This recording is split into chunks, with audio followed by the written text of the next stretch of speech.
All right, welcome back to Sports Wrap.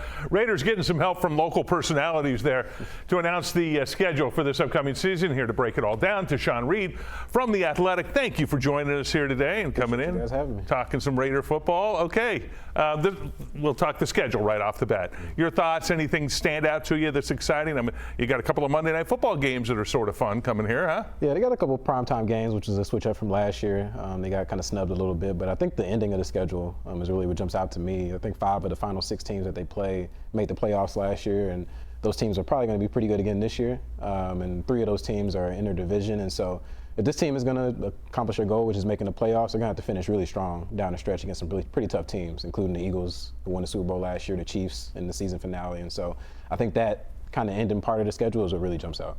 You know, when you look at that schedule, are you almost glad that they're not playing an international game? There were how many? 7 international games, 3 in brand new cities. Are you almost kind of glad you don't have to go to Rio or Madrid or?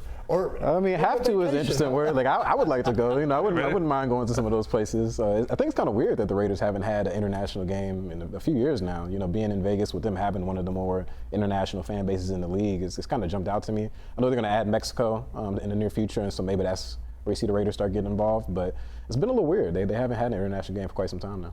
And that, you know, also that break in the middle, what was it, week 8, I believe, or kind of right in the middle of the season, do you think that's good or bad? I almost think it was kind of good. Yeah, I think it's good. Usually, I think teams, they don't like the early bye because then you have to end the season with so many weeks in a row. And then the late bye, you're kind of complaining because, we don't have a break forever. So I think week 8, week 9, that's kind of the good middle point. I think that's a pretty solid spot to have a bye week. How about this? Depends on how they're playing at that point. We'll go there with that one. Yeah. Okay, Geno Smith, quarterback now. That's a big change in the offseason with a coach and a quarterback, Pete Carroll and Geno Smith. Your thoughts generally? I mean, I think Geno's an underrated quarterback, even still. You know, I think he came on and surprised everybody with that year that he took over for Russell Wilson. He hasn't played as well, you know, since that year, but he's still been an above-average quarterback. And the contract that they're paying him, now that Derek Carr's retired, has shifted a little bit, but I think he's around like the 16th highest average-paid quarterback in the league right now. And I think you're getting a better than 16th best quarterback in the league for that money. And so I think it's a good deal for him. You know, he's been healthy. He hasn't really had injury issues. He's 34 years old, so he should still be able to play for a few more years. He has familiarity with the head coach. I think it made sense from all angles, you know, after they missed out on trying to trade for Matthew Stafford from the Rams. All right, so the big draft in Green Bay. Were you up in Green Bay for that draft? No, I was down here. You were here? Okay. It was kind of interesting, going to Green Bay, and they had a lot of fans. It was kind of exciting, but we talk about that, and it kind of played out perfectly for the Raiders in the sense of, hey, if Genty's there, you take him, and he was there. Yeah, he was clearly the best player available, in my opinion. Like I think he was probably higher than 6 on most people's big board rankings. I think our draft analysts at The Athletic had him 3rd, and so that's great value. I know people question the value of the running back position, but look at Saquon Barkley with the Eagles last year. He looked pretty valuable to me, right? And so I don't think there's anything wrong with investing in that position if a guy is a true difference maker, and I think Genty has everything that you look for: speed, athleticism, contact balance, breaks through tackles. He's been healthy despite all the workload that he had at Boise State, and so obviously they have to block for him. That's the big question mark. Do they have the offensive line in front of him for him to really unlock his talents? But he has everything you want in the modern day running back. I do like that the Raiders in the draft, and tell me what you think on this, they traded to get more picks. They had no third-round picks because they traded it for Geno Smith, and they were able to get third-round picks and another second-round pick. They did get pure numbers. Besides the guys that they got were pretty good, I believe. We'll see. But they got numbers. Yeah, you want more shots at it when you have as many holes as they had on both sides of the ball coming into this offseason. I think this team had a lot of needs, and you have 5 picks in the top 100. Obviously, it doesn't guarantee that all those picks pan out. Usually they don't, right? But that's why you want those extra shots, you know? And so they beefed up the offensive line with Charles Grant and Caleb Rogers, added a receiver in Jack Besh. Darian Porter, a cornerback, he has a lot of traits, you know, tall, long, fast. That's a prototypical Pete Carroll type of cornerback, and so they got guys at positions of need. We'll see how they pan out. You know, not everybody's an instant hit at a rookie. Maybe some of these guys will take a couple of years, but I can't really fault their process. I think that was the right approach to make. You know, you mentioned Bash. Seemed like a real talented guy. Started at LSU, finished up at TCU.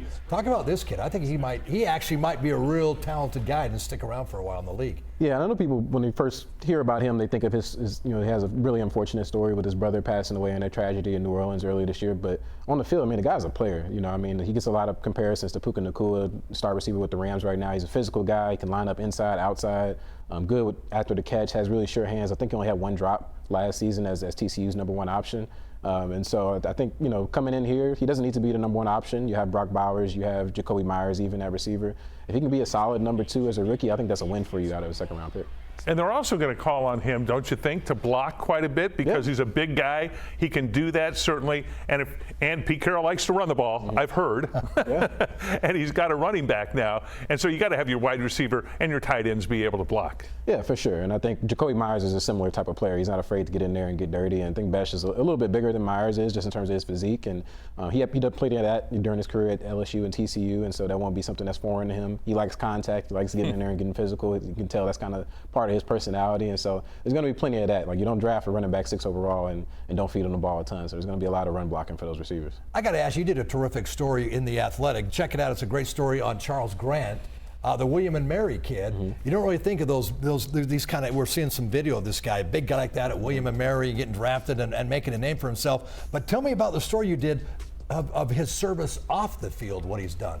Yeah, so at that program, their coach, Mike London at William & Mary, when he was earlier on in his coaching career, he actually helped save his daughter's life by helping donate bone marrow because she had a condition with her blood that she needed a perfect match, and he was close enough to where it worked. And so he made that part of his program there at William & Mary, and Charles signed up for it, and it ended up popping up as a match his first season, after his first season starting there. And he didn't really know what went into the process, in terms of donating for bone marrow, but he said, I'll do it and help save somebody's life. And I think that was pretty, selfless of him to do. And, he's a guy that, for anybody to do it, that's selfless, but especially an athlete, you're worried about your body. And for this guy to give something up at that time in his career, I think that spoke volumes about his character to his teammates and the coaching staff alike. And then he was a pretty great player on the field for him as well, making an All-American team there at the FCS level. And, some people question, guys' ability to make that leap to the next level coming from a small school, but it's worked out before.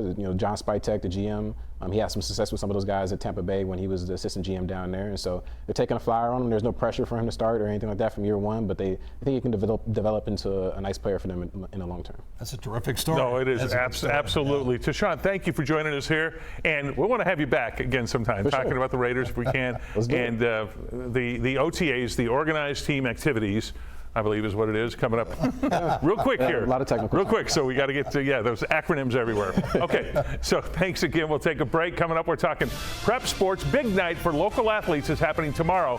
One standout player is here with us in studio. Sports Wrap will be right back.